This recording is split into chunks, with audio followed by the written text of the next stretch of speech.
Good afternoon, everyone. I trust you're all safe and well, particularly from Sydney and Melbourne, currently in COVID lockdown. My name is Paul Sokolowski.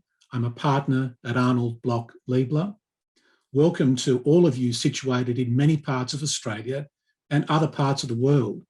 I'm speaking to you from the lands of the Wurundjeri people. I acknowledge and pay my respects to their elders, and I acknowledge the traditional owners of the lands from which you're all joining me today. Before I introduce our chair this afternoon, some housekeeping.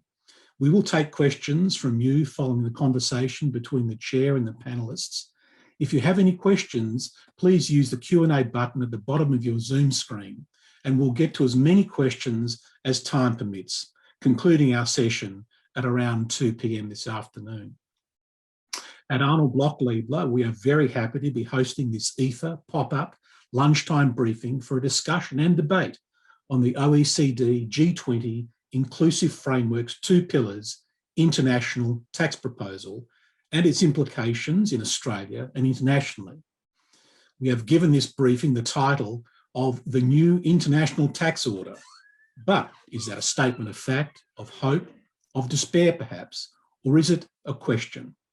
Our chair this afternoon, live from Sydney, who will lead the discussion and debate, is Chloe Burnett.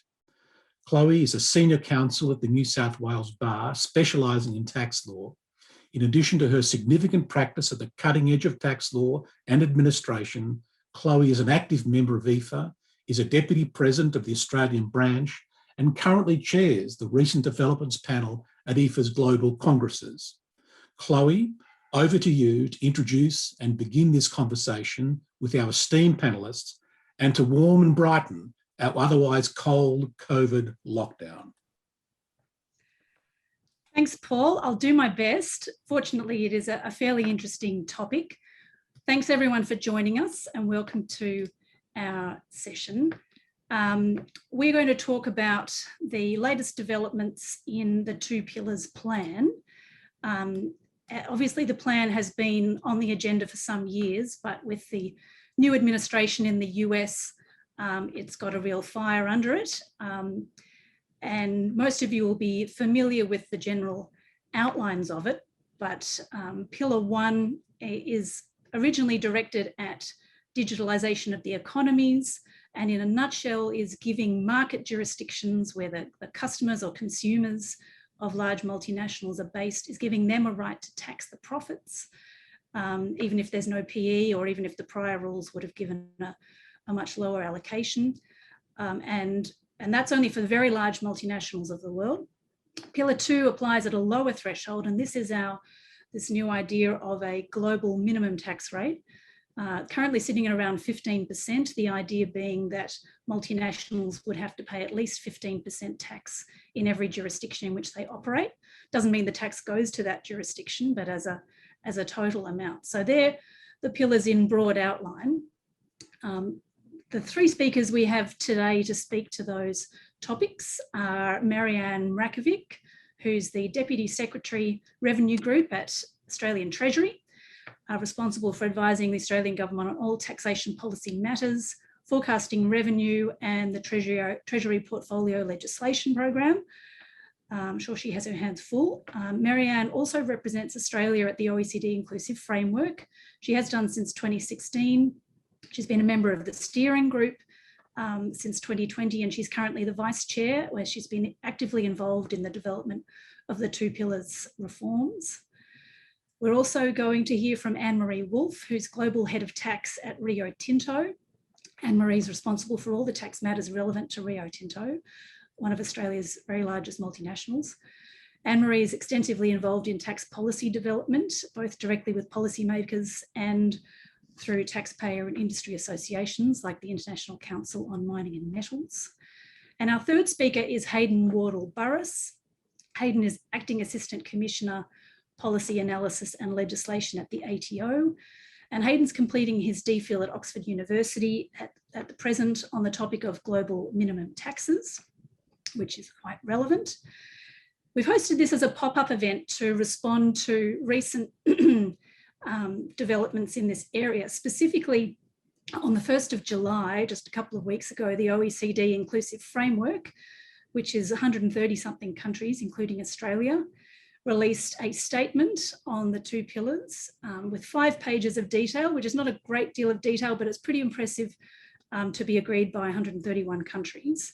This builds on previous OECD proposals and some US proposals going on at the moment and gives us a little bit more detail as to what these plans are.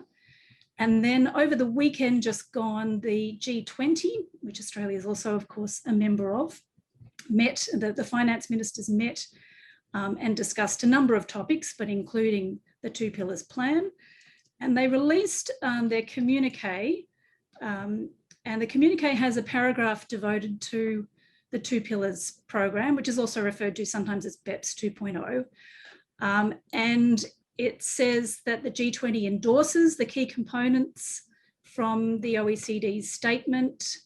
The G20 calls on the OECD Inclusive Framework to swiftly address remaining issues, finalise the design elements with a detailed plan for implementation by our next meeting in October. That's October of this year. We invite all members of the Inclusive Framework that have not yet joined the international agreement to do so. So there are a small but significant number of countries that hadn't yet agreed at the time of the OECD framework. They're mainly countries with lower corporate tax rates, but we might talk about that a bit in the talk, but certainly Australia and most other comparable countries have agreed, and that the G20 looks forward to the OECD report in October. So progress is clearly being made, and we wanted to catch up with all our EFA members to have these esteemed panellists talk about what we can take from this and what the implications for Australia might be. The way we'll structure the talk today, we've set aside an hour and a half until 2 p.m. today.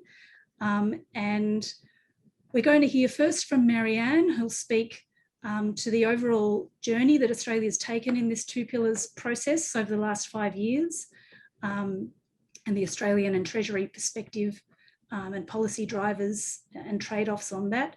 And Maryanne will also speak about the Pillar 1 side of the proposal and give some more information and thought on that.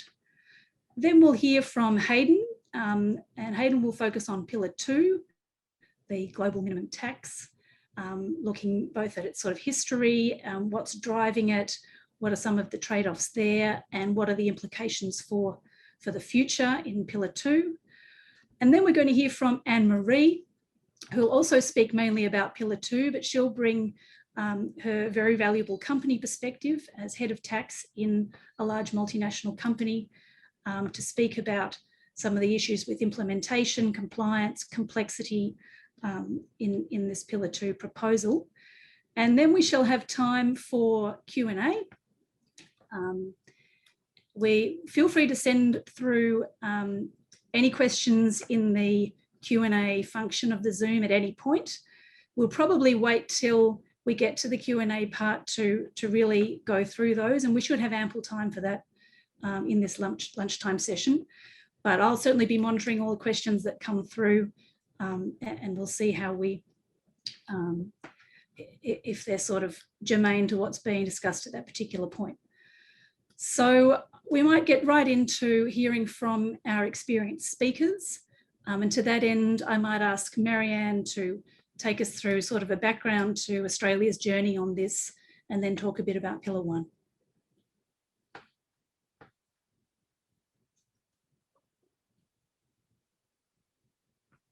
So thanks very much, Chloe. And thanks for the opportunity to be part of today's discussion. I would also like to acknowledge the traditional owners of the land upon which we're meeting and pay my respects to their elders, past and present. So it is an incredibly exciting time. And, you know, the historic agreement that was reached on July the 1st by what is now 132 member countries of the Inclusive Framework actually represents a pretty significant achievement and a massive reform in the international tax arena. I would go so far as to say as the most fundamental change in the tax framework in over 100 years since we really sort of entered it. Pretty much unprecedented in our lifetimes. So the jurisdictions that have signed up represent around 90% of global GDP. The inclusive framework did not quite reach full consensus of all 139 jurisdictions. As it currently stands, we've got Barbados, Estonia, Hungary, Ireland, Kenya, Nigeria and Sri Lanka are yet to sign up. However, it's pretty close. 132 out of 139 is pretty extraordinary, and there is still a chance for the remaining jurisdictions to come on board, and that is, of course, the hope. So the statement by the Inclusive Framework agreeing to the two-pillar solution was really the culmination of many inclusive frameworks, steering group, and actually innumerable working party meetings that have taken place over the past few years.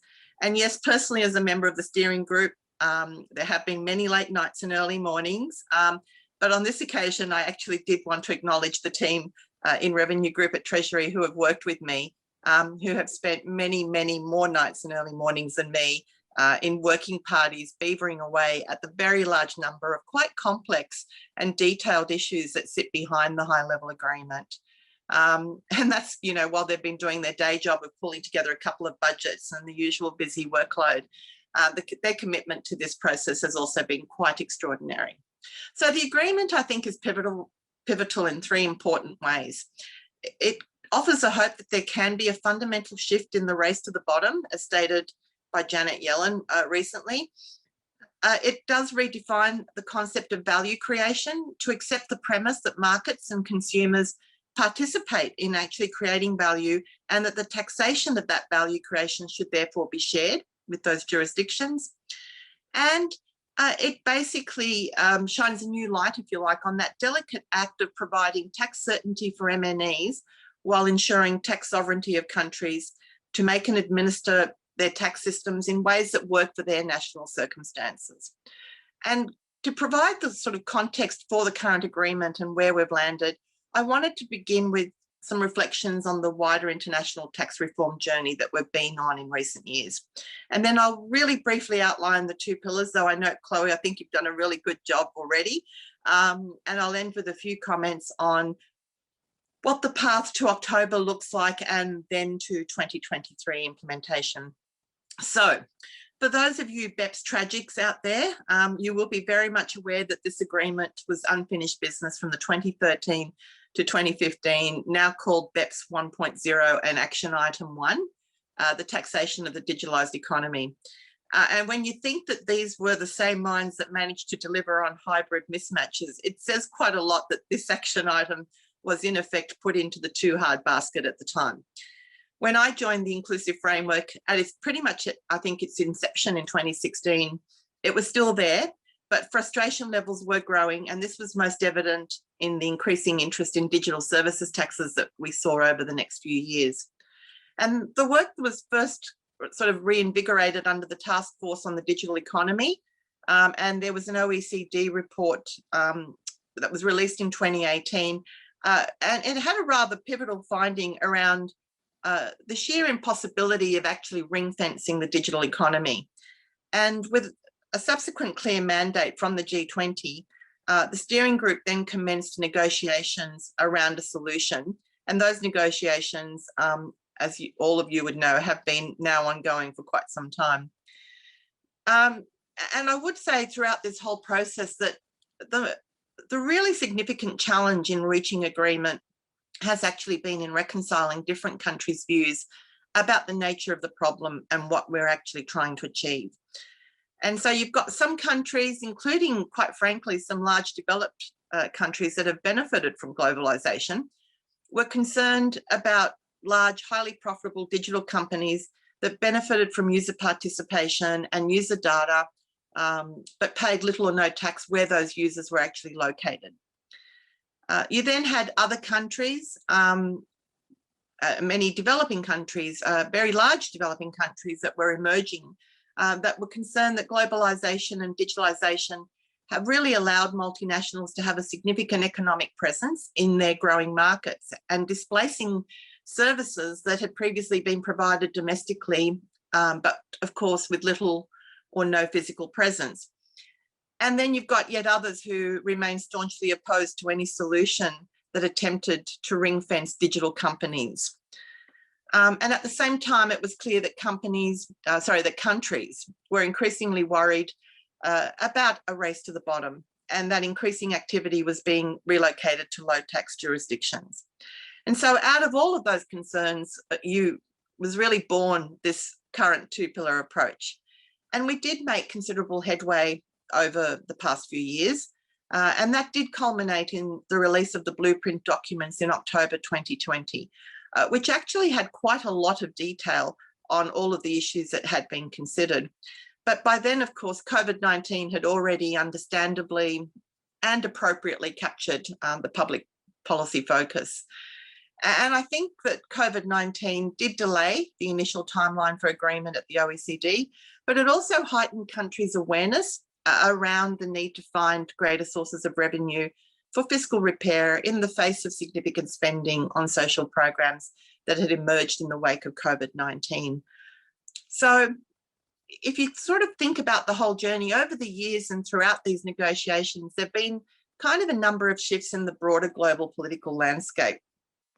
Much of the work, in early times occurred against this kind of backdrop of movements sort of not dissimilar to, what has been called the French yellow jackets type of movements.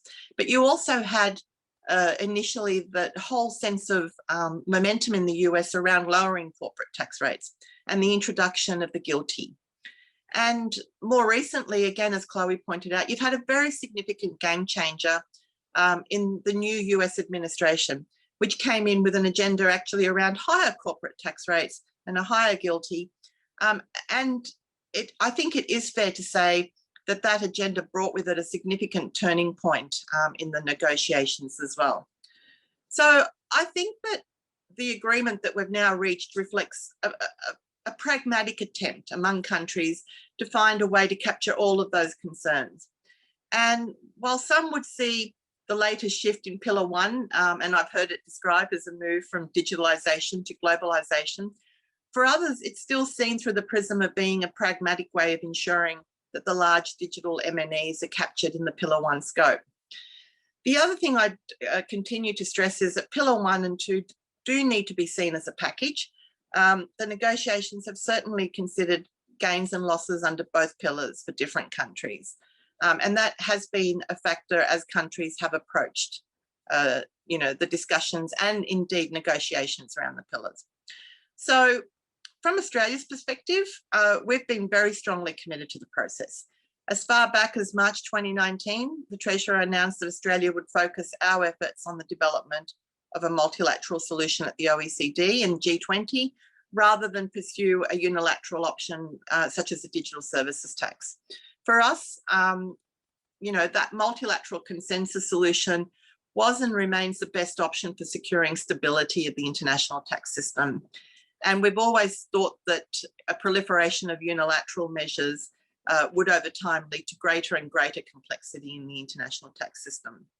So the next big milestone is going to be October, by which time members of the Inclusive Framework are aiming to reach agreement on the remaining technical aspects out there. And those of you who have read the statement would see that there is a few places where there are ranges. So we do need to reach agreement on those remaining aspects, provide a greater level of detail in some areas, as well as outline a clear plan for the implementation. So just very quickly stepping through Pillar 1, and I'll probably speak very, very generally about Pillar 2, but leave to others to go into more detail. Pillar 1's core element, which is called Amount A, that is the new taxing right over a share of multinational business profits allocated to its market jurisdictions.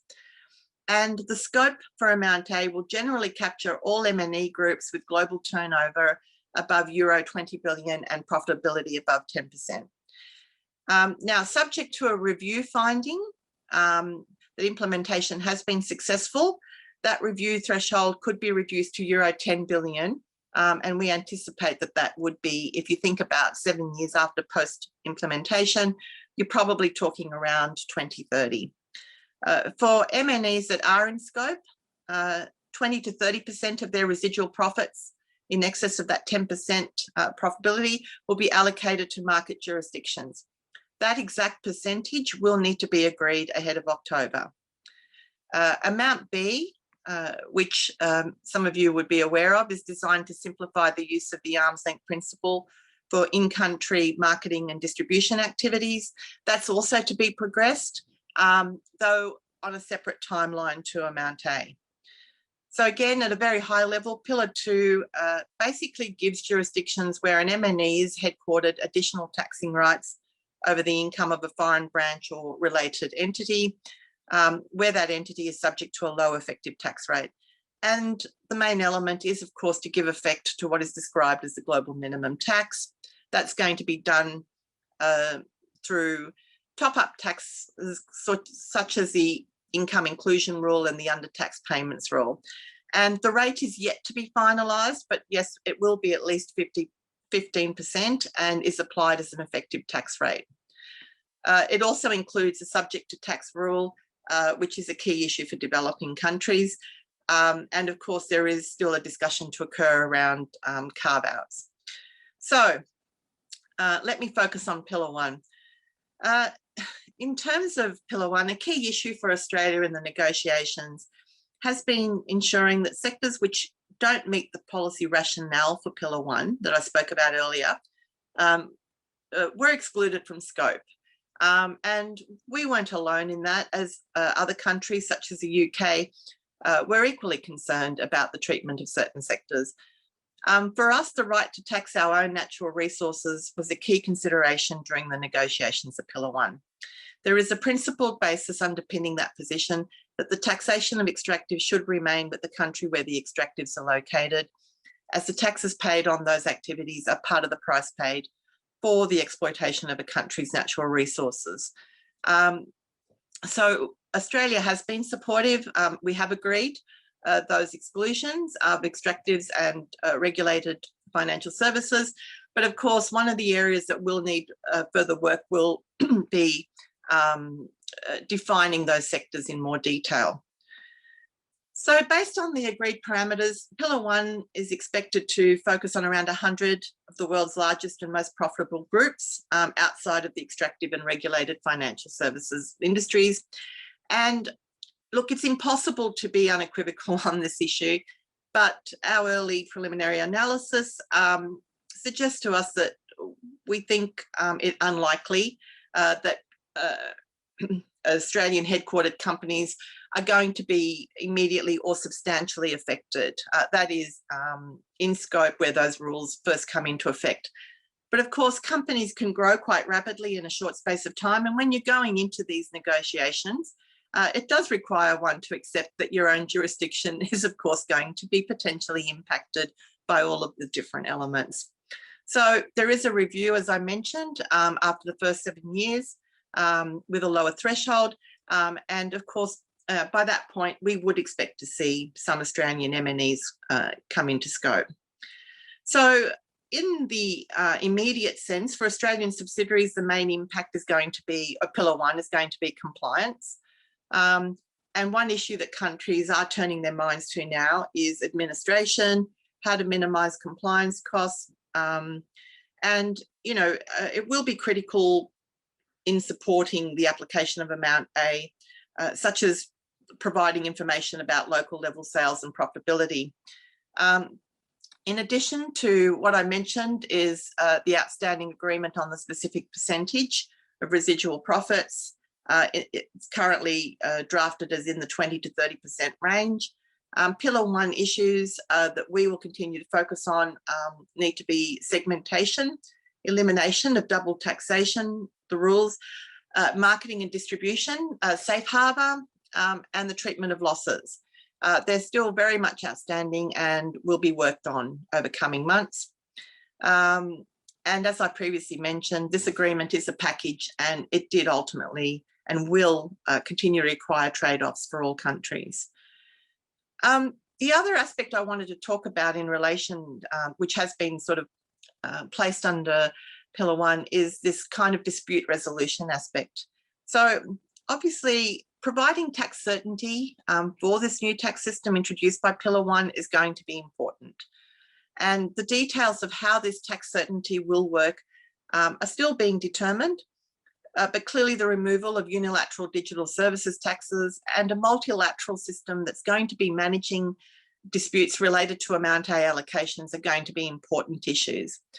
And I think it's fair to say that the US, but also some other large countries where there will be MNEs impacted by this, they see tax certainty as a critical aspect of the agreement, as it gives their large companies something in exchange for them coming into the scope of Pillar 1. And for Australia and for, really a whole bunch of market countries, there are important questions to work through about how do you provide that international certainty, which we totally understand, that is helpful and needed, but also continuing to deliver on the sovereign ability to make sure that MNEs are paying, their appropriate tax in the jurisdiction. So it's clear that there is a trade-off between giving MNE certainty and that tax sovereignty. In negotiating, many countries have upheld the position that maintaining appropriate control over transfer pricing outcomes within the boundaries of the existing or current international framework is important. And so I think it's also another important consideration that that tax certainty process does not unduly put pressure or challenge the tax administration resources, and that it's commensurate with the materiality of the impact. But to be quite honest with you, this is an area that continues to basically need some focus and further discussion on making it happen. So very quickly now, because I'm conscious that I may be running out of time, but just on the unilateral measures. So as part of the agreement, a number of countries will be required to remove unilateral digital services taxes that have been implemented in recent years. I've attended a number of these seminar type of events where they almost do, a count on how many digital services taxes have been sort of coming out of the woodwork. Our own calculations are that there's probably around 42 that have either enacted legislation, are currently, operating, or have either got draft legislation or have announced an intention. So that is actually quite a big step. It's still being negotiated what is sort of the scope of the agreement, if you like, beyond digital services taxes, to be quite clear, what is meant by other relevant similar measures. And again, I've heard speculation that, for example, this might apply to other types of things, including anti-avoidance measures. People have raised the MAL and DPT. You won't be surprised to hear that our view is that things like the MAL and DPT complement the proposed rules, and we see them as having been designed with the aim of protecting Australia's existing tax base. But many countries have very strong views on these issues, both in favour of narrow and wide scope. And look, again, we're participating in a discussion on this issue, and we're quite frankly going to see how it evolves. So just very quickly on the path ahead. So look, a lot has been achieved, but there is a lot of work to come in the following months in order to implement the two-pillar agreement. And in some respects, that kind of euphoria or satisfaction that a high-level agreement has been reached, you kind of have to stop, regroup, and continue with that same force of energy that we've had to bring in the last couple of years to continue, because there is still a lot to be done. The priority that was placed on reaching consensus-based agreement has meant that a number of issues were unable to be resolved. We had to get countries comfortable with, the framework at a high level, but noting that that work still needs to be done. The next big milestone, October, at which time we have to reach agreement on the outstanding policy and technical detail, as well as the implementation plan. So The 2023 goal of implementation is ambitious, deliberately so, or perhaps consciously so. Yeah, it just is something that has been committed to, as people would be aware, at very high levels, including the G20. So we have committed to a multilateral instrument through which jurisdictions can give effect to Amount A to be developed for signature in 2022. There are going to be model rules for Pillar 2. There's going to be a multilateral instrument. For the subject to tax rules. So look, there is quite a lot on. And, we know that there are going to be challenges. Among the 7 jurisdictions that haven't signed up include Estonia, Ireland and Hungary, who are part of the EU, and that's going to be interesting. Similarly, people have raised for some time the challenges around the US Congress and their ability to pass tax reforms. And what does that imply for sequencing? What does it imply for delivering on this? Developing countries are obviously also key players. So look, there are a lot of moving parts. We're not naive about the challenges confronting us. And we know that implementation is going to be difficult and challenging and require a lot of energy. And we know that there remain many questions in people's minds about the nature of the path we're on. I guess the important thing for us is that we do think that moving forward on this path is the best option that we've got. And we need to work together, and we look forward to working together to draw on the entire tax community and its collective knowledge to make sure that we implement the best deal possible. Thanks very much. Thanks, Maryanne. That's a terrific summary, and we really benefit from that. Thanks for giving your inside view.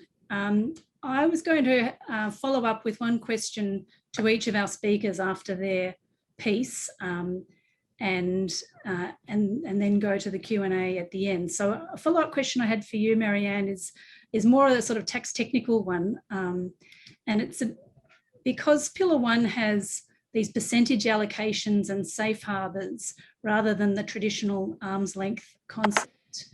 I wanted to ask whether you've been privy to discussion about whether formulary and other safe harbour approaches are likely to seep into other areas of transfer pricing with this reform.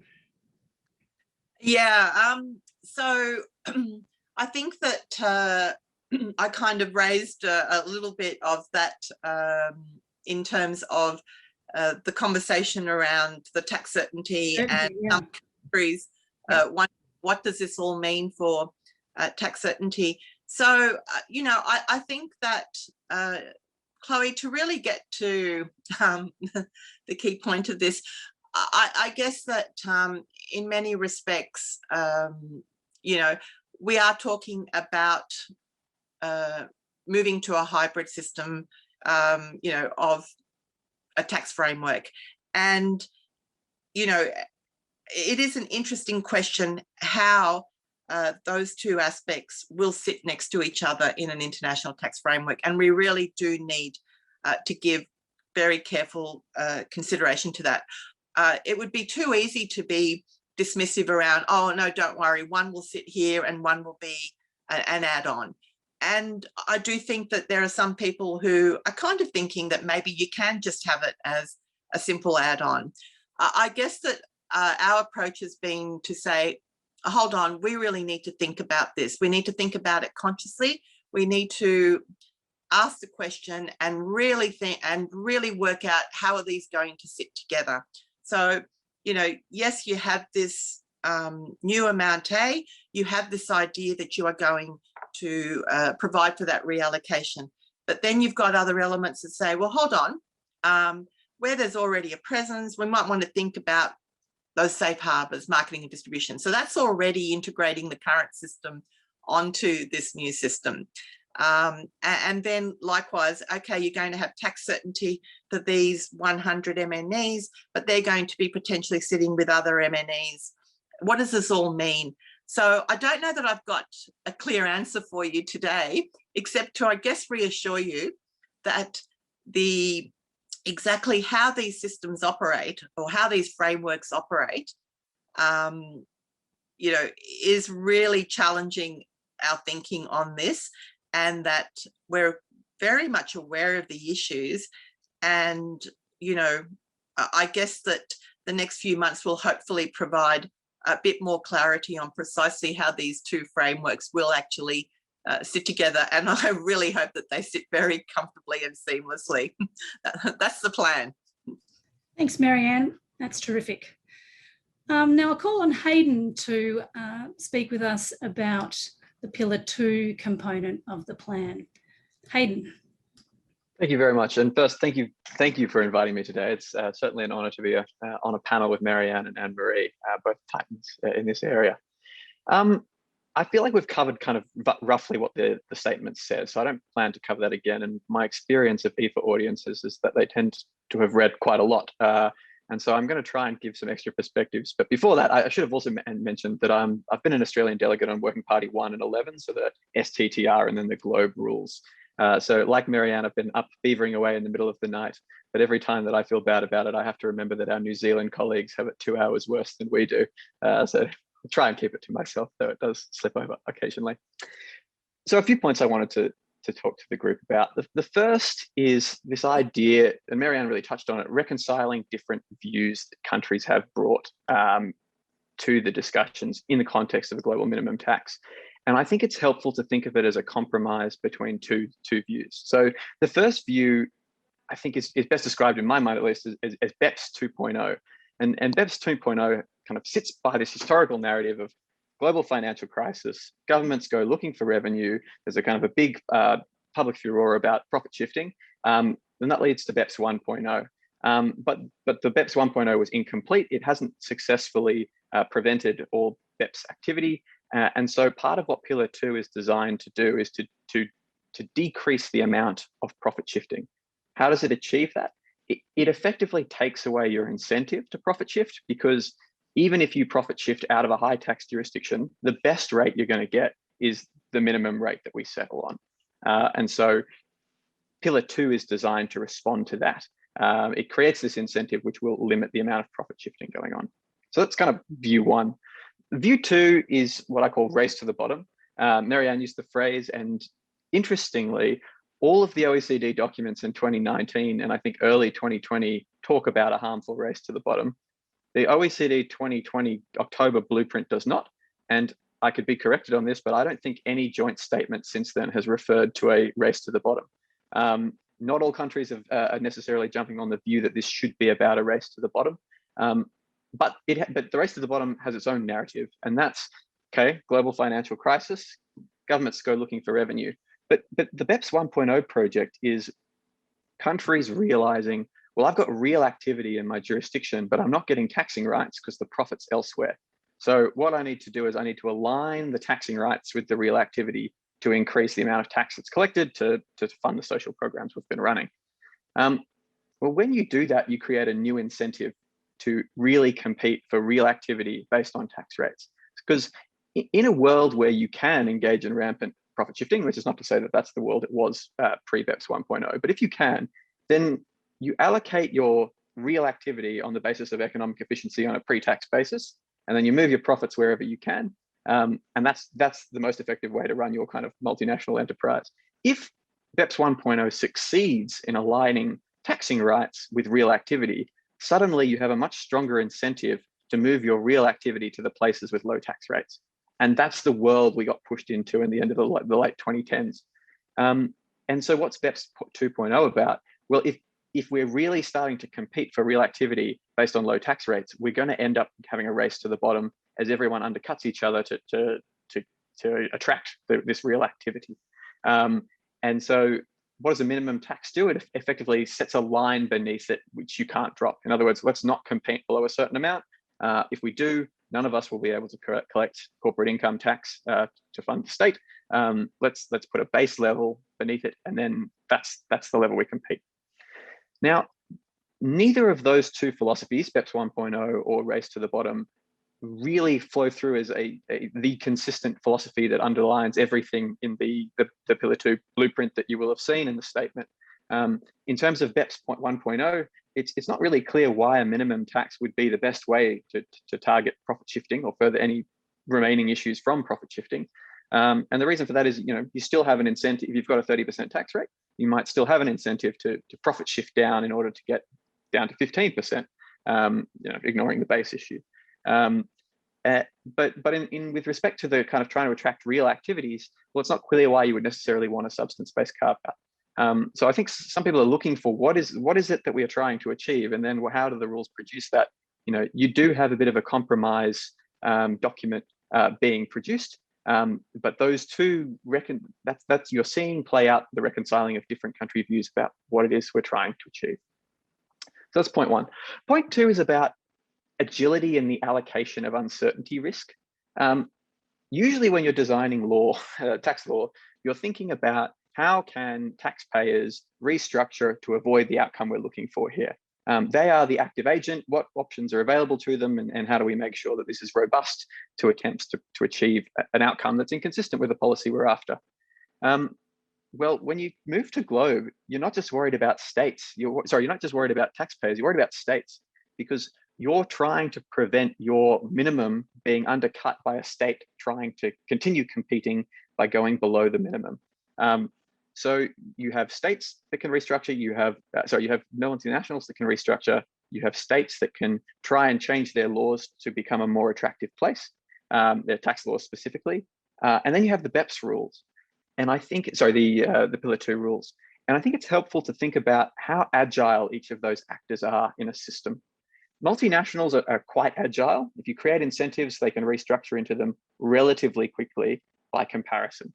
States, depends on the thing, but a lot of the time will be slower than multinationals in terms of an ability to restructure. They've got to pass laws, they've got to get things through Parliament, but they can still be relatively agile when compared to a internationally agreed global tax base. If the global minimum tax has designed a tax base that a number of countries have agreed to, if you decide that you want to change that, it's not particularly agile. You need to get a lot of people to agree to it because of the way in which this is being driven by cooperation. So, and when you have that different levels of agility for the players, you've got to think about where uncertainty risk should sit, because that should be at least one of the factors that you take into account. So that's point two. The third point, I'm sure most of you haven't failed to notice the reference to a common approach with respect to Pillar 2. You're not required to impose the globe rules if you're in the inclusive framework, but you need to acknowledge them, and if you accept them, you need to apply them consistently. So kind of 2 points here. The first is about, well, who should sign up? How many should sign up? And thinking about the concept of a critical mass. The way Pillar 2 is designed to work is, well, as long as you're headquartered in an IIR jurisdiction, or you have a sufficient taxable presence in any jurisdiction under the UTPR, we should be able to apply the minimum. We should be able to get to the minimum rate. So it should be difficult to avoid. But how many states do you need to sign on for that to be effective? The answer probably is not 196, 193. It's probably a smaller number before you can be effective. And then however many you have, you need to, the way in which you're trying to align a base to prevent an unlevel playing field, you need the rules to apply consistently. So the more states you have in there, the more kind of active players that you're trying to align a base with through implementation. So that's a challenge when you're thinking about the number of states that will impose it. The second thing is this idea about, well, what is it to apply something consistently with the rules? As the public statement says, the idea is that it will be a top-down approach with respect to the income inclusion rule. So the top entity gets to apply it first. You don't go to the immediate parent first, as been explained in the blueprint. Well, what does it mean to do something that's inconsistent with that approach? If you've put out a spectrum, you've got a CFC rule which just picks up passive income. Okay, well, you've already had that beforehand. That doesn't seem particularly inconsistent. Well, what if I change my CFC rule and make it cover active income? What if I change my CFC rule and make it active income and then provide a deduction so that it only gets taxed to 15%? What if I do all of that, except instead of using my domestic tax base, I shift it to a financial accounting tax base? There is a spectrum of things that you could do, and at some point you will end up being inconsistent but there's a clear boundary. Well, sorry, there's not a clear boundary line. There is a boundary somewhere in that line, a line that would need to be drawn, and it's not really clear from what we've had released so far. Well, who should be drawing that boundary, and how should they be drawing that boundary? So that's kind of an additional challenge that comes up there. The fourth point I wanted to talk about was the role of accounting standards. This is one of the controversial things originally from the blueprint, which is, there are reasons why most countries, in fact, I'm pretty sure no major country has used accounting standards as a primary tax base. Why are we doing it here? Well, we need to get a lot of countries to agree to some form of tax base. And you don't want to start with a blank sheet of paper, trying to write that from scratch. So accounting standards are a good place to start, and there's a degree of consistency. But accounting standards are designed to measure something else. And we're yet to see what happens when you put real weight from a tax system on it. So the metaphor that I have in my mind is, if you know what a spirit level is, if you've ever hung a painting or done any building work, it's one of those things, it's kind of a flat tool with a bubble in it, and you use it to measure whether or not something's straight. If you think about financial accounting rules as a spirit level that's been calibrated to pick up the true value of a company, that's its calibration. That's where the bubble's meant to work. And we're going to put tax consequences on it as a weight. Now, we haven't done that before, not in a large scale, and we probably wouldn't start by doing it, as in, it's not a boundary that's likely to take immediately large amounts of weight. But over time, you might find you are putting increasing amounts of weight on it. And then the question arises is, do you warp your accounting standard by putting those consequences? Now one view would say, no, there are already enough pressures on it in terms of financial results, and they're not warping, or they're not warping problematically. This isn't any different from that. But another is, we're really not sure where you'll end up if you rely on financial accounting standards as your base. So that's the fourth point. And the fifth point I wanted to raise was just about the future. We change our tax laws multiple times per year, and we have done so for a very long period of time. Most countries have spent a very long time evolving their tax laws. If we're humble and think that maybe we're not going to get the base to exactly where we will have wished it to have been, what's the mechanism to fix that? We've talked about the 7-year review period, but at kind of a broader level, are we going to, is this system going to drive you towards more cooperation as we have to get back together to solve these problems collectively? Can it produce the opposite result, where you're pushing apart? It's deemed not to have worked very effectively, and countries kind of go back to a unilateral approach. As Maryanne noted, our chips are very much in the we think a cooperative solution is the right way forward, but we are creating new incentives, and we might be creating new path dependencies about how global tax is going to go in the next few decades. So those were really the main points that I wanted to draw to your attention, and happy to answer any questions you might have. Thanks, Chloe. Thanks, Heydon. And I'm sure there'll be some more questions from our audience. For now, I have one, which is whether you think it's likely that Pillar 2 is going to result in a number of countries reducing their corporate tax rates down to something like 15%. I'm probably not a great person to speculate on that. I mean, to the extent that you have incentives to do so, you already have those incentives. It shouldn't provide a new incentive to drop down to that rate. I think I've seen some commentators refer to, well, it gives permission from a political perspective to go down to it. I don't know how strong those are. I think that's very much a question for the kind of each political system as it approaches that question. But I haven't seen anything that would suggest that that's a strongly likely outcome. Thanks, Heydon. Ann-Maree, we'd really benefit from hearing from an in-house perspective on these rules, and particularly Pillar 2, which is so different and so complex. And so can you speak to us about your company perspective on that from your knowledge at Rio Tinto, but also all of the professional and industry involvement that you have across the economy? Very happy to. So firstly, thank you for inviting me, and hello to everybody. What a great time to be a tax nerd. Really, it's exciting stuff for those of us who kind of puzzlingly get enjoyment from this. I confess, though, that as a head of tax for a company that's going to have to implement and comply with these rules, I have started doing some numbers to see whether it's too soon to retire. But you know, kind of half serious jokes aside, I welcome the Inclusive Framework Agreement to push ahead with the proposals. And that may sound like a strange thing for me to say, but I think that the momentum behind the underlying policy concerns is clear. And so it's far better, in my view, for there to be a consensus-driven multilateral approach than a fractured collection of unilateral measures by countries who will inevitably try to deal with these things in different ways. And from a company perspective, all I see there is a formula for double tax, anomalous outcomes, and much higher complexity and compliance. So I do welcome where the Inclusive Framework has got to. As Chloe said, I'm going to focus mainly on Pillar 2 because that's more broadly applicable, and it's the element of the proposals that I'm closest to. The first thing that I'd say is it's important to really sit with the fact that how complex this project is. It essentially involves a formulation of a set of common model rules and guidance, which then has to be translated into domestic legislation for each country that implements it. So just think about that for a minute.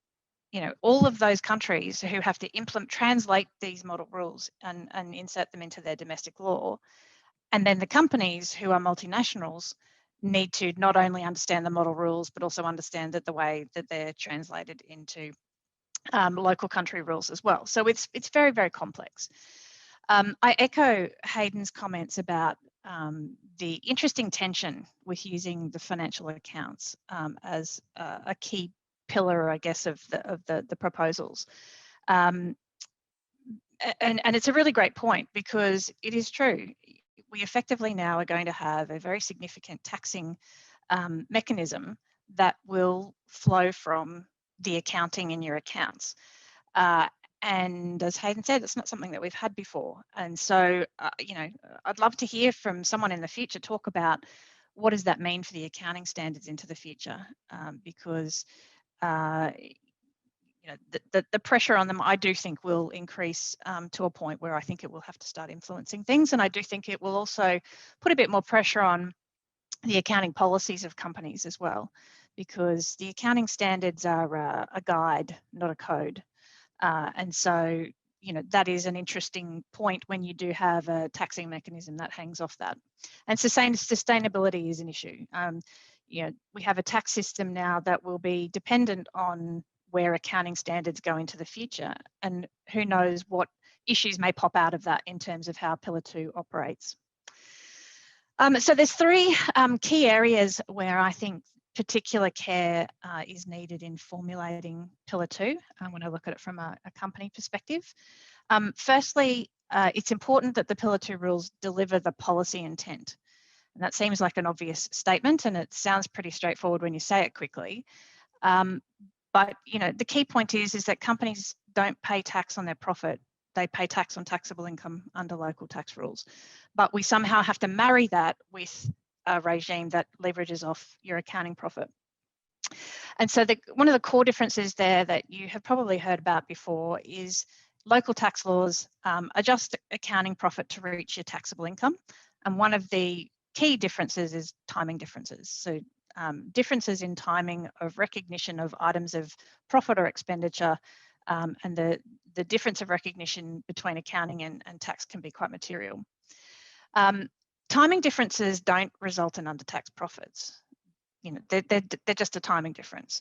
And so a failure to address timing differences would have some serious consequences in terms of whether the outcome under Pillar 2 actually delivers the policy intent.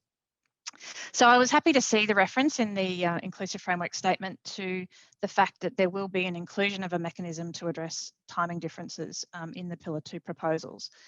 But, you know, some important points there. Firstly, to the extent to which not all timing differences are recognised, that timing difference will be a permanent difference underneath the Pillar 2 rules. And that permanent difference may result in a top-up tax, even though you don't actually have any undertaxed profits, or it could actually result in the sheltering of under-taxed profits, depending on which way your timing difference goes. So it's important to choose a mechanism that's robust and that provides certainty and that doesn't impose a level of compliance and complexity that's disproportionate to the policy intent. And, you know, Heydon's probably smiling to himself at this point because he knows what I'm going to say next, which is that the good news is that a solution already exists within the foundation on which Pillar 2 has been built, i.e. the accounting standards, and that solution is deferred tax accounting. And so corporates have been making a lot of overtures towards the OECD, encouraging the use of deferred tax accounting to be the basis for dealing with timing differences under Pillar 2.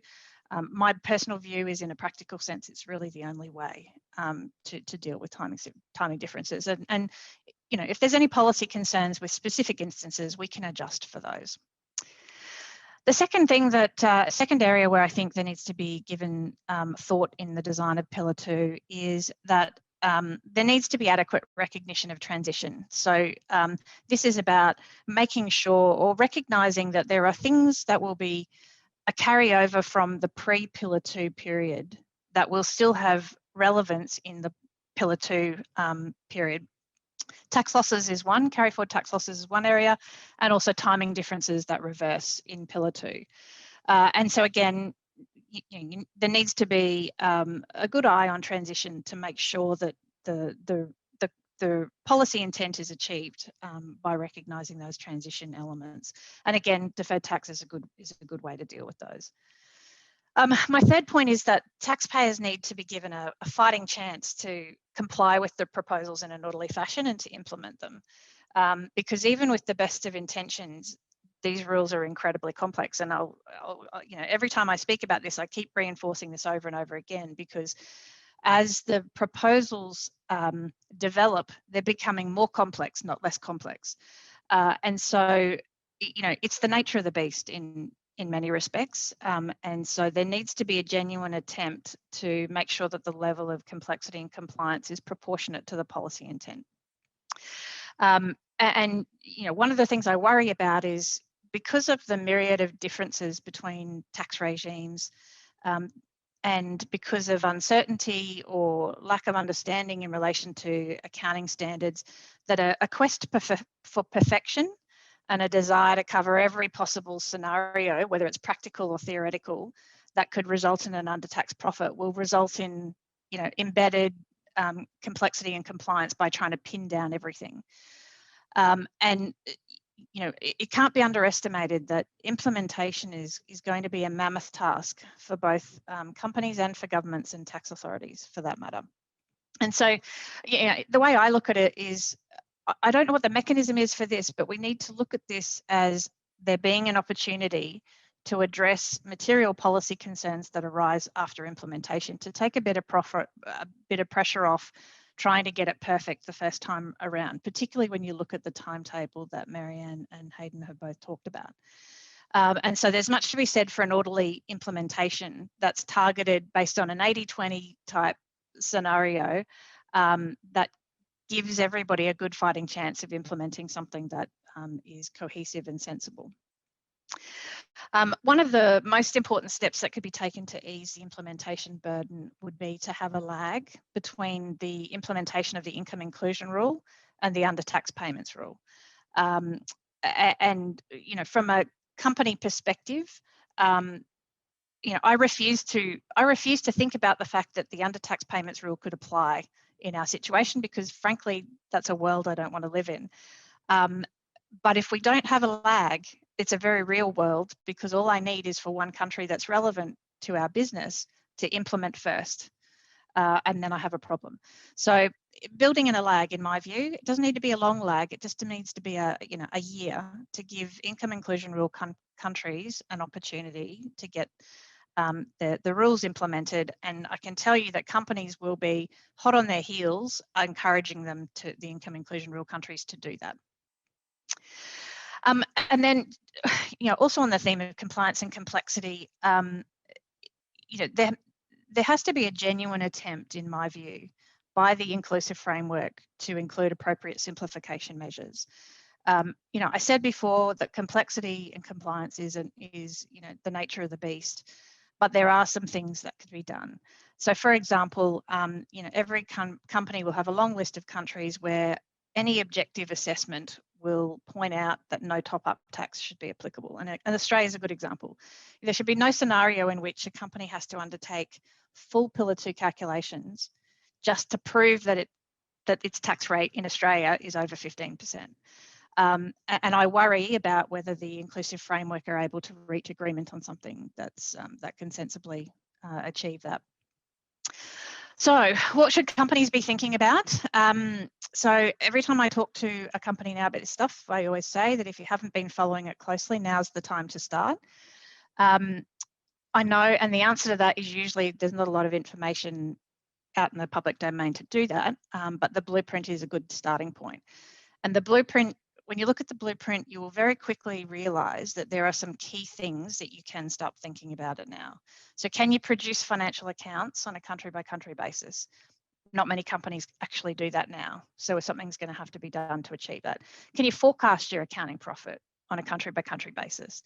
That's going to be necessary because you're going to be able to want your CFO will want a forecast of tax payments, and you'll need to be able to determine your tax balances in your accounts. Are there entries held on consolidation that need to be pushed down? How are you going to find them? How are you going to do that? How are you going to capture the adjustments that you need to in your globe profit? And the blueprint gives you a bit of a guide as to some of the ones that will be relevant there. You know, all of this is preparatory work that companies could be doing now to lay the groundwork, not only for implementation, but laying the groundwork for you for when the model rules come out. Companies will need to sit down and look at what it means for their company to identify whether there are things that have been missed, so that hopefully during the period of consultation we can mop up any anomalies that pop out of that. For many companies I talk to, they're intending to approach implementation as an automation project. It's a very pragmatic thing because no one's CFO is going to sign off on them hiring an army of additional people to calculate all of this stuff. And so leveraging good data direct from the accounting system is where the magic's going to happen there. You know, some other things that are relevant now that the Inclusive Framework statement has been made is, you know, do you need to start factoring in the impact of Pillar 2 into your investment decisions? Certainly in my industry, where investment decisions involve large upfront amounts of capital and they span decades, Pillar 2 is a relevant factor. So, you know, putting a value on that is a challenge, and it's something that companies are starting to think about now. And also, at some point, there is likely to be an impact on your financial accounts as a consequence of Pillar 2. And again, if we look at the timeline, that's probably for a December balancing company, that's probably going to be for your December 2022 accounts.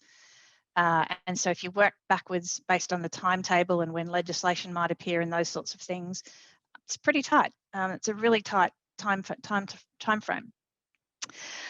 So, you know, finally, my final comment is a hope, a wish, a prayer maybe, that the inclusive framework builds into the timetable an opportunity for some solid public consultation before the model rules are finalised. It would be a real shame for any problems or holes in the rules to only be identified as individual countries are starting to try and legislate these rules. I think that will end up to be a bit of a dog's breakfast. But it's difficult to see how that's possible based on the timeline, frankly. And so it may be that there's a consultation period, but it may be short. And so again, I'd encourage everyone to be ready, do some groundwork now, and do a bit of work to get up to speed to position yourself for that. I'll leave it there. Thanks, Chloe. Thanks very much, Ann-Maree. One question coming out of that, and we've got a couple more questions coming through on the Q&A. Fire them through, everyone, because we've got half an hour or so to discuss those as well. But in the meantime, Ann-Maree, I wanted to ask about the tax base being financial statements, which you and Heydon have spoken about. Obviously, that's different from our years of developing the tax law concept of a tax base in Australia. and there's complexity laying those over the top of each other. But from a company perspective, do you see advantages of using financial accounts as a sort of proxy tax base going forwards?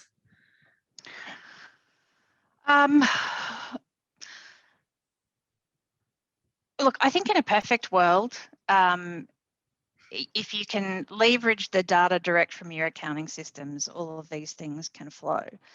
I do think, though, that the inherent difficulty in framing Pillar 2 off the back of the financial, your profit, accounting profit, is the fact that accounting profit is not the thing that we pay tax on.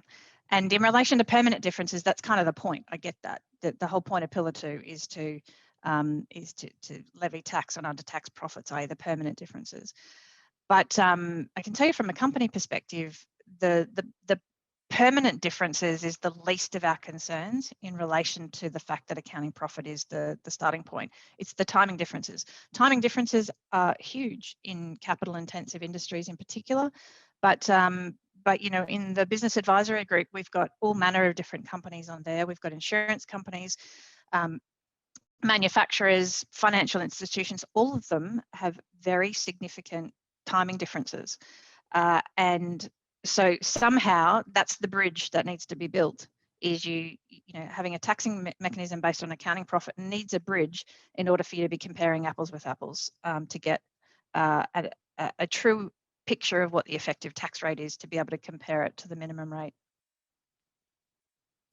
Thanks very much, Ann-Maree. Now we've got a couple of questions come through. We've got one about Pillar 1.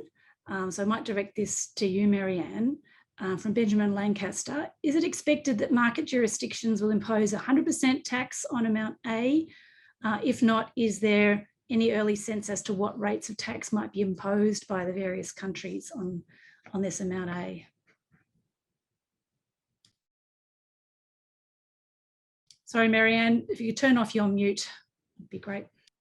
Thank you, and apologies. I don't know, I seem to be having a lot of problems with the camera and the muting. It is tricky to answer this in abstract because, of course, as I flagged, a lot of these concepts still have to be developed. The detail behind them has to be developed further. But let me try and at least get to what I think is the nub of the question. So the idea is that where companies basically have very high levels of profitability and that they're very large companies, they come into a net. So there's kind of a threshold test around the Euro 20 billion and the 10% profitability. And that's kind of almost like a bar that you pass and then you're in the net kind of thing. And then there's kind of, once you're in that category, there's a question of then the calculation of what you might, what would be called your residual profit kind of thing. So there's an acceptance that a certain level of profit is fine and you're in the existing, you're still in the existing tax framework. And where this trigger is where you have very large profitability. And then it creates this concept, as I said, of residual profits. And there, that number that I talked about, which we're still kind of trying to agree, it has settled somewhere in the 20 to 30% range. But that the idea is that somewhere in that range, that will be the percentage of the residual profits that we're talking about a reallocation. And then they are reallocated to market jurisdictions on the basis of the size of that market, number of consumers, but there is this concept that that is the amount that is going to be reallocated. Not all of the residual profit, but some kind of share of it, and not all of profits, but we're talking about residual profits, we're talking about a share of residual profits, and then we're talking about reallocation. And then, of course, that will be subject to tax in the individual market jurisdictions. So I hope that gives you a bit of clarity around those specifications. Great. We have a technical question in from Casey Plunkett on Pillar 2, which I might send to Ann-Maree, but anyone weigh in if you have a view. And this is about losses. So Casey asks, why would Pillar 2 regime losses affect the profits taxable under Pillar 2? Or if they will, pre-regime profits also going to affect then the losses under Pillar 2? is it anticipated that they're going to, there's not going to be a grandfathering there? Yeah, so the issue here is essentially for, if you take an industry like the mining industry, the typical profile of a mine is that the depreciation on the cost of constructing the mine is usually depreciable at a faster rate for tax purposes than it is for accounting purposes. And indeed, the accounting depreciation doesn't actually start until the mine is in production.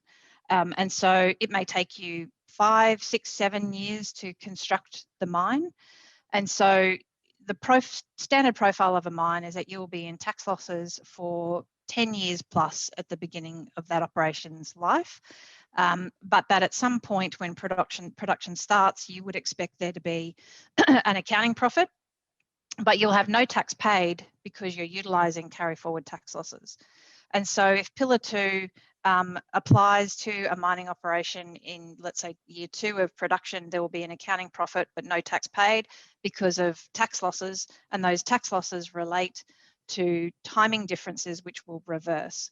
And so if you don't take into account those tax losses that have arisen from timing differences, you end up subjecting to tax profits that where there's under Pillar 2 an effective tax rate of 0% to top-up tax in circumstances where over the life of that mine, it may have a 30% tax rate.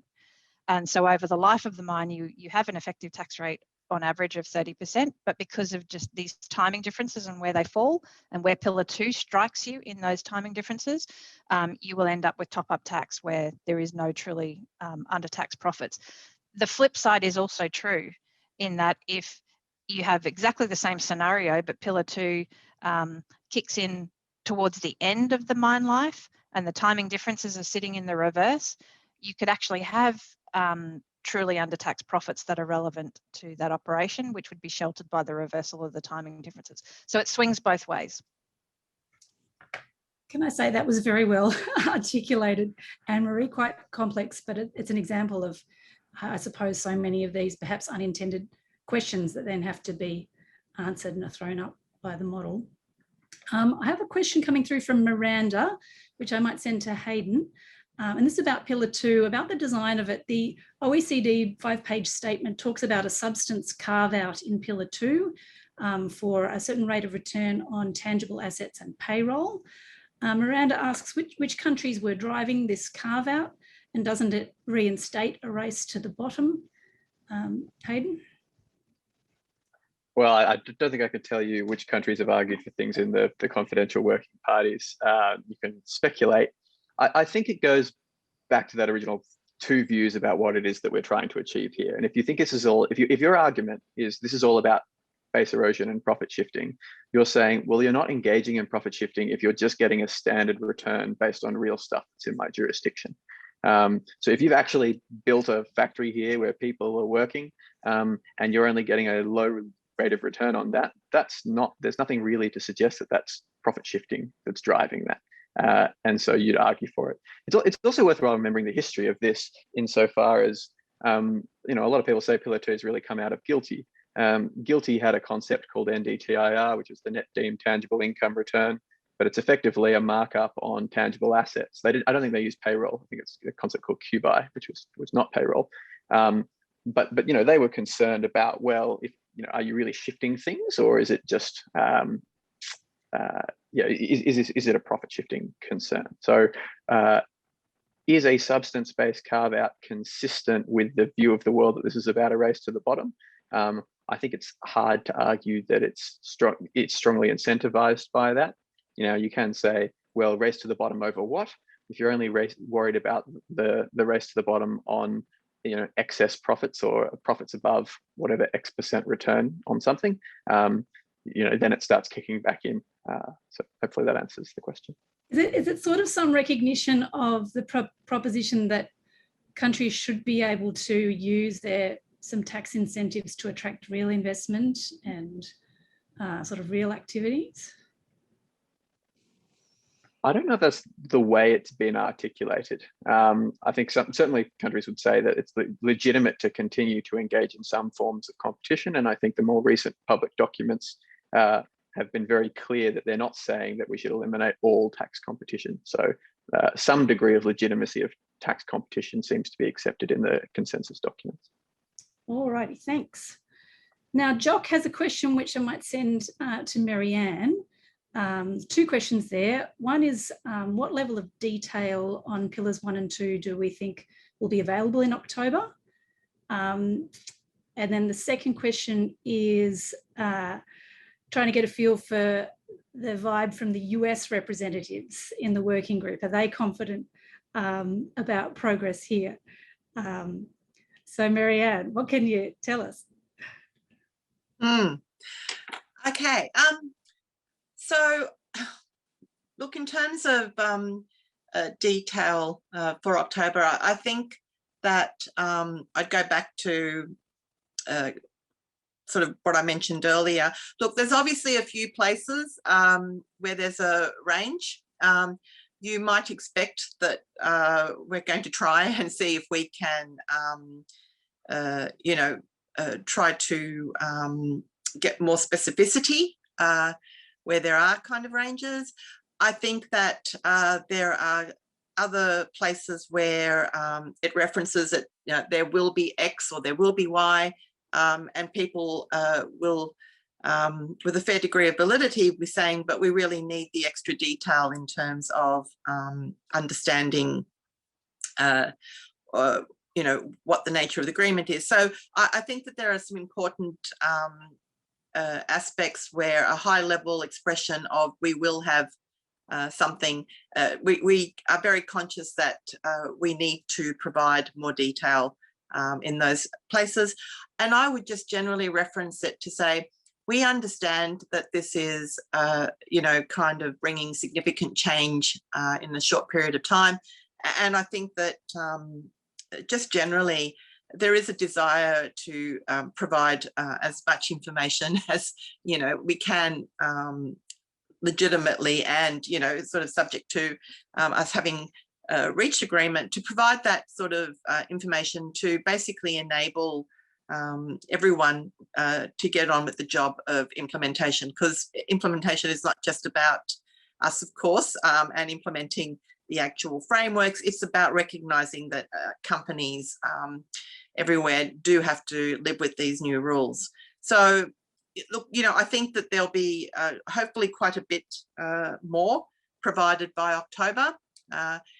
And I would envisage that you can expect also to see more information come through, obviously, as we move towards implementation. On the US issue, so I'm not going to comment on, again, what individual countries say in these meetings, but I guess that I would reference it this way. I think every country goes into inclusive framework meetings with good faith. So you have to go in there with the intention of implementing it. And we all know that each of us in our own individual jurisdictions, we face our own legislative challenges, and that's as it should be. But you have to separate out the fact that you are going into this, you are negotiating in good faith. And, I think that we have to work on that principle, not just for the US, but for every other country, including Australia, in terms of what we can do. And yeah, look, we'll just have to see how things go. Thanks, Maryanne. Question from Bob Broinig about extractive industries and source tax. And this might also be another one for you, Maryanne. So we've heard that extractive industries are carved out from Pillar A, which is sort of the destination customer jurisdiction of the customer-based tax. So that's a good thing for Australia's tax base. But Bob's asked whether there's sort of a trend in reducing source taxation and increasing destination-based taxation that these measures represent, and whether that's problematic for Australia in the long run.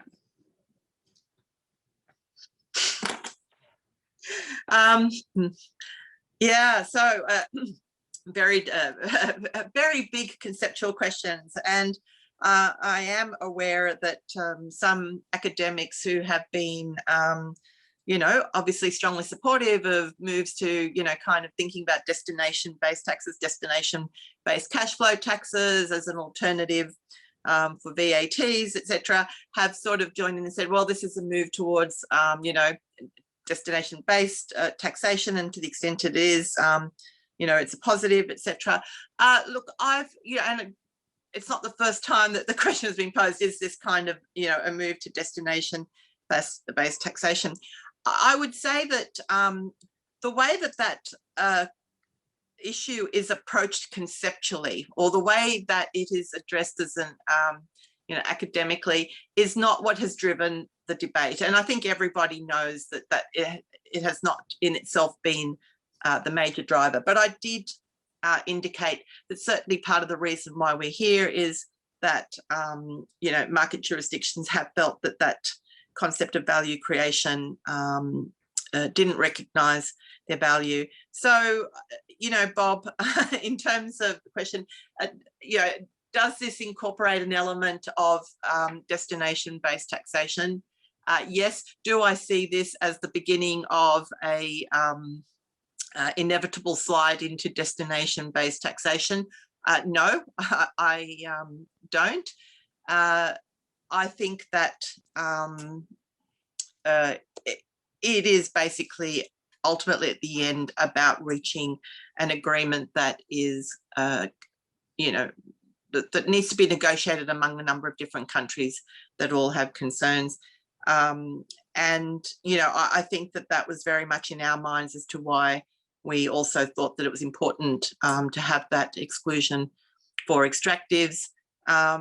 And I think I think it'll be interesting to see where this new tax framework takes us and how this aspect of the new system works.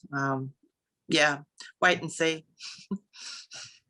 Thanks, Maryanne. And there was another question similarly about sort of source taxation and raw materials, which might be sort of similar. We have a question from Andrew Mills, which might be for Heydon. It's also about Pillar 2. And Andrew asks about, there seems to be a carve out for pension funds, not-for-profits, government entities and the like, which superficially it seems to make sense, but is there a competitive issue where those sort of entities are running or owning significant commercial operations, or is that already sort of been dealt with in the Pillar 2 concept? I think I need to be careful about what's currently around. I think in the blueprint it talks about some of the tensions here, but if you step back to a conceptual level, you don't want to introduce a new mechanism for competition. So you need to have some line drawing exercise whereby if something's effectively a collective investment vehicle of sorts, which is not really doing anything of substance, that you might not want to choose that as a focal point. But at some point, you know, you're clearly running something active, and we need to do something there. So it's a fair question, but I think you'll have to stay tuned for specific rules that will talk about that. All right, thanks very much, Heydon. And that's probably towards the end of our Q&As. And so I wanted to thank everyone who sent a question through, or and for the many of you on the line, thanks for watching. And can I say a big thanks to Maryanne, Ann-Maree and Heydon for your time and expertise today. We're going to have many discussions about this topic, and I look forward to continuing them with you. And I might hand us back over to Paul and thank him and ABL for hosting today's session. Thank you very much, Chloe. And look, to echo Ann-Maree, what a time to be a tax nerd. Don't we just love all of this? Again, thank you very much to our panellists, Maryanne, Heydon and Ann-Maree. And again, thank you very much, Chloe, for chairing this afternoon. Your time, comments and insights are very much appreciated. It's been a wonderful session with so much to take away and to think about. Questions, so many questions. Thank you very much to our attendees for spending the time with us for this pop-up briefing. A recording of the session will be made available on our website in due course.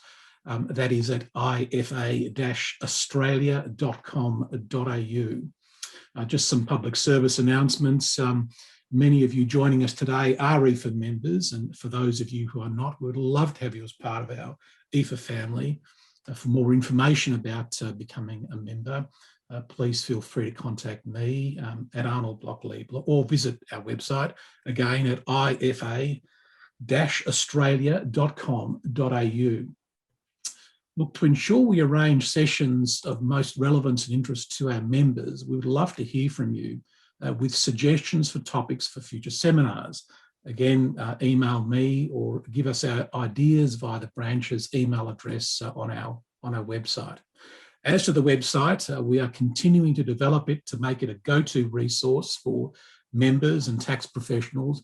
We're not there yet, unfortunately, but it is a priority for us, particularly for ease of membership renewal, to keep you updated on future events, and to make available materials from past events. Again, if anyone has any suggestions in that regard, please let us know. We'd love to hear from you.